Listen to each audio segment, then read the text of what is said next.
ദാസേട്ടാ, ഞങ്ങൾ പോട്ടെ. പിന്നെ അതായത് ഈ മാഷ് പറയായിരുന്നു നാളെ ഹോളിഡേ ആണല്ലോ, എല്ലാരും കൂട്ടി സൈറ്റ് സീയിങ്ങിന് പോയാലോ എന്ന്. ഓ യെസ്. മറവിയും വരണം. അപ്പോ നാളെ ഞങ്ങള് ഹോസ്റ്റലിലേക്ക് വരാം. ഈ കവിതാ സമാഹാരം പിന്നെ തന്നപ്പോരെ? മതി. വരട്ടെ.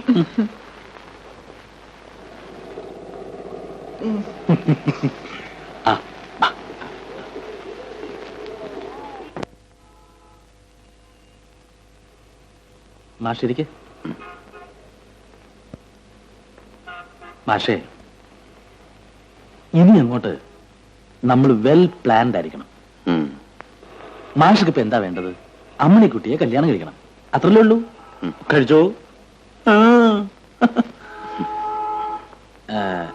ഇതിപ്പോ ഒരു അറേഞ്ച്ഡ് മാരേജ് ആയിട്ടാണല്ലോ നടക്കാൻ പോകുന്നത്, മാതാപിതാക്കളുടെ സമ്മതമൊക്കെ ആയിട്ട്. അതെ.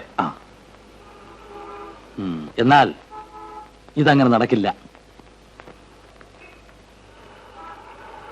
മാഷ് വിഷമിക്കണ്ട, ഞാൻ നടത്തി കൈ തരാം, പോരെ?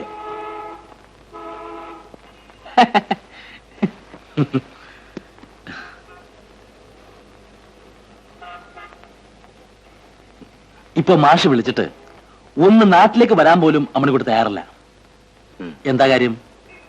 ഒരു മുറപ്പെണ്ണായതുകൊണ്ട് മാത്രം ഒരു പെണ്ണും അതിന് തയ്യാറായിക്കൊള്ളുന്നില്ല. അപ്പോ കഴിഞ്ഞതെല്ലാം പാടേ മറക്കുക.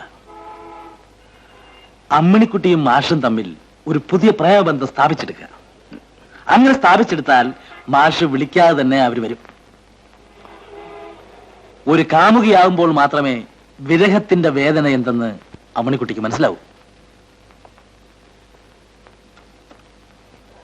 ഞാൻ പറയുന്നത് മാഷ് മനസ്സിലാവുന്നുണ്ടോ? അപ്പോ മാഷ് ആരെയാണ് പ്രേമിക്കേണ്ടത്? അമ്മിണിക്കുട്ടിയെ അല്ല, മാലതിയെ. മാഷ് ഞെട്ടരുത്. ലോകമുണ്ടായ കാലം മുതൽ സ്ത്രീ അസൂയയുടെ നിറകുടമാണ്.